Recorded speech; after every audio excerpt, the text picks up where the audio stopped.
उम्मीद है कि जिन बच्चों ने आज जेके बोपी बीएससी का एग्जाम दिया है उनका अच्छा हुआ हो। ठीक है, आई होप सो। बहुत सारे बच्चे कमेंट कर रहे हैं सर आप इसकी एनालिसिस करिए। ठीक है, पहले हम बायोलॉजी की एनालिसिस करेंगे, ठीक है, विद सॉल्यूशंस। ठीक है, उसके बाद हम केमिस्ट्री की, उसके बाद फिजिक्स की। चलो करते हैं video start without wasting your precious time. ठीक है, क्वेश्चन नंबर आपकी स्क्रीन पर है। ठीक है, ये डायग्राम है। ठीक है, इसकी मैंने एनसीईआरटी पेज नंबर भी मैंने शायद मेंशन किया है। ठीक है, पेज नंबर क्या है बच्चा, ये एनसीईआरटी पर है। मोनोकाट इसका आंसर है। ठीक है बच्चा, याद रखना। पहली जो क्वेश्चन नंबर 139 है, इसका जो आंसर है monocot, that's first monocot system इसका आंसर आएगा। ठीक है, कॉर्टेक्स जो होता है is the region, question number 140, that's cortex the region found between, ये जो कॉर्टेक्स होता है ना, ये रीजन होता है एपिडर्मिस एंड स्टाइली के दरमियान। ठीक है, क्वेश्चन नंबर 140। ठीक, क्वेश्चन नंबर 141 क्या कहता था, which one of the following has racemose inflorescence, पहला ही है जो है फैबेसी। ठीक है, ऑप्शन नंबर 1 इज करेक्ट। ठीक है, अब हम क्वेश्चन नंबर जो आपके पास 142 है, ठीक है, थोड़ा सा ये कंफ्यूजिंग है। ठीक है बच्चा, बट हम करेंगे। ठीक है, ये आसान है, थोड़ा सा कंफ्यूजिंग था। ठीक है, जो डिफ्यूजन होता है बच्चा, ये हायर कंसंट्रेशन तो लोअर कंसंट्रेशन होता है, ये आपने पढ़ा होगा। ठीक है, नहीं पढ़ा होगा तो ये सबको पता होता है। Moment of we can say moment of molecules from high to low concentration. तो आपके पास पहली ऑप्शन जो आएगी, फर्स्ट पार्ट का बी आएगा, फर्स्ट पार्ट का बी आएगा। ठीक है, फर्स्ट पार्ट का बी। अब यहाँ पर ए एंड सी जो है वो आपने नलिफाई किए, एलिमिनेट किए, अब बी एंड डी बचता है। ठीक है, अब हम बी एंड डी में देखेंगे। ऑस्मोसिस आपने पढ़ा होगा, मोमेंट ऑफ वीकेंड से moment of molecules through semi permeable membrane. ठीक है, तो आपके पास सेकंड ऑप्शन डी। ठीक है, सेकंड डी देखेंगे, सेकंड डी दोनों सेम है। ठीक, सेकंड डी है। ठीक है,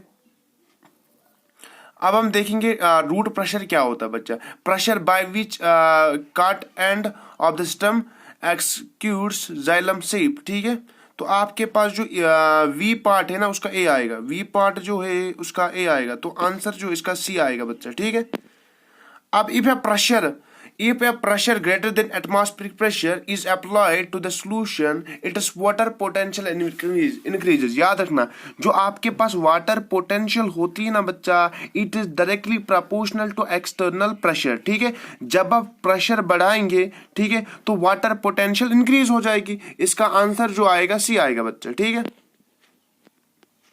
143 था question.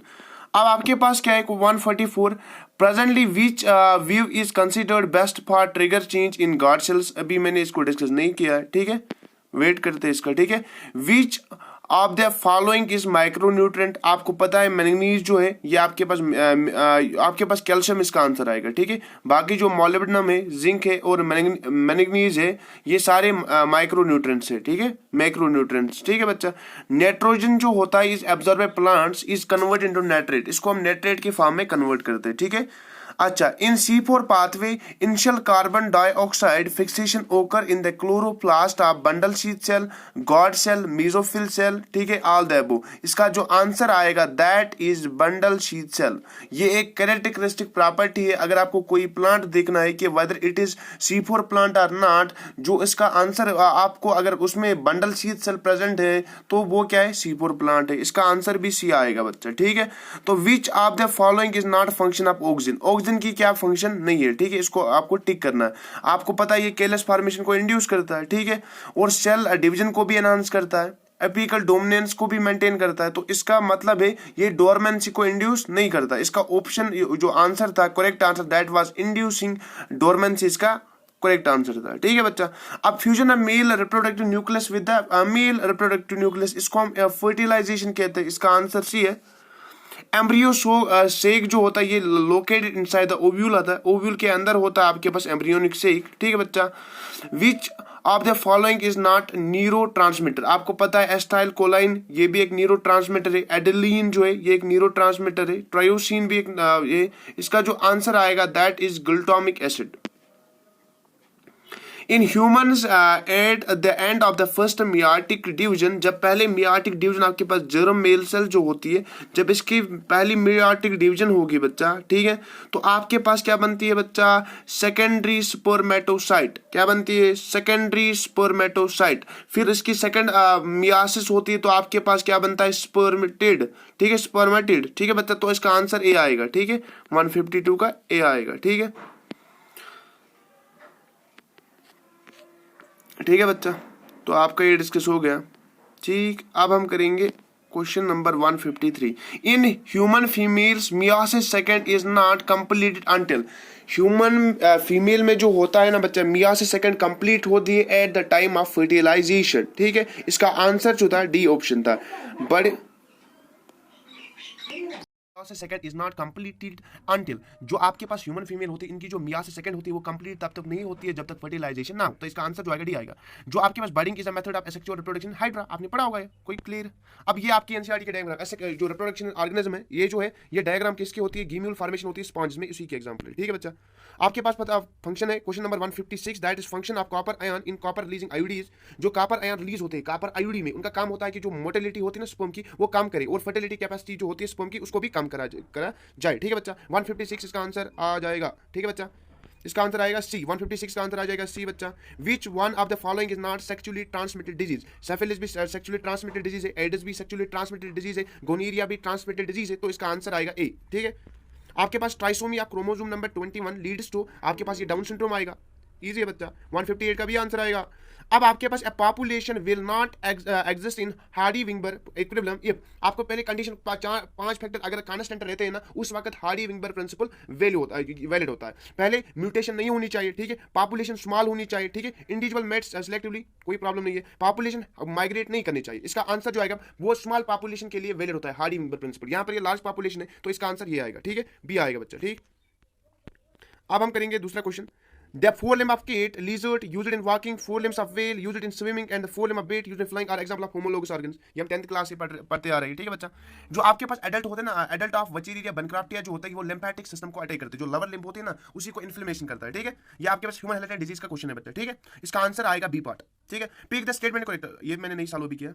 163, this is the consequence of alcohol addiction, ये सारे इसके ऑल ऑफ द अबव इसका आंसर है। ठीक है, D part. Question number 164, the gene formed by joining DNA segments from different sources is called, जब भी दो डिफरेंट सोर्सेस से हम दो जीन्स को हम डिफरेंट सोर्स से ज्वाइन करेंगे तो उसको हम रिकम्बिनेंट जीन भी कहते हैं। हाँ, रिकम्बिनेंट जीन भी कहते हैं, ज्वाइनर जीन भी कह सकते हैं, कोई परेशानी नहीं है। इसका आंसर जो आएगा वो डी आएगा। ठीक है, अब क्वेश्चन नंबर 165, ये भी आपके पास बायोटेक्नोलॉजी का क्वेश्चन है। Find the incorrect statement about plasmid. आपको पता है प्लाज्मिड सर्कुलर होता है, ये रेप्लिकेट, इसकी ओवरआई साइट होती है, origin of replication individually replicate करते हैं, इसलिए तो इस्तेमाल करते हैं। ये ट्रांसफॉर्मेबल भी होता है, ठीक है, इसीलिए तो इसको मॉलिक्यूलर व्हीकल भी हम कहते हैं। ठीक है, अब दे आर सिंगल स्ट्रैंड, ये गलत है, यही गलत है इसका। जो आपके पास प्लाज्मिड होती है वो सर्कुलर तो होते हैं बट डबल स्ट्रैंडेड होते हैं बच्चा। ठीक है, 166 आपका question number 160, the mass of nutritive material जो आउटसाइड द एम्ब्रियोनिक सीक होता है उसको हम कहते हैं बच्चा पेरिकार्प। क्या कहते हैं, पेरिकार्प। ये भी क्वेश्चन, इसका आंसर जो आएगा बी पार्ट आएगा। The process of formation of seed without fertilization in flowering plant is called apomixis, इसको हम ओपोमिक्सिस कहते हैं। ठीक है, 167 का सी आंसर है। ठीक है, ठीक,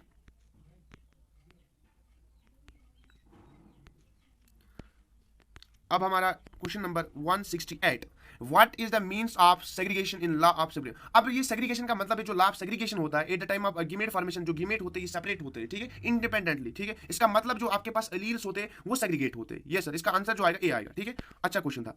ड्यूरिंग रेप्लिकेशन ओजाक की फ्रेगमेंट जो होती है एलोंगेट होती है, lagging strand away from the replication fork, इसका डी आंसर आएगा। ठीक है, ये मॉलिक्यूलर बेस ऑफ इनहेरिटेंस से क्वेश्चन पूछा गया। आपके पास सेंट्रल डोग्मा पर भी क्वेश्चन पूछा गया। डीएनए से एमआरए बनना, इसको हम ट्रांसक्रिप्शन कहते हैं। एमआरएनए से प्रोटीन बनना, इसको हम ट्रांसलेशन कहते हैं। प्रोटीन, अब इसको किसने प्रपोज किया, क्रिक ने प्रपोज किया था, फ्रांसिस क्रिक ने। इसका जो आंसर आएगा दैट सी।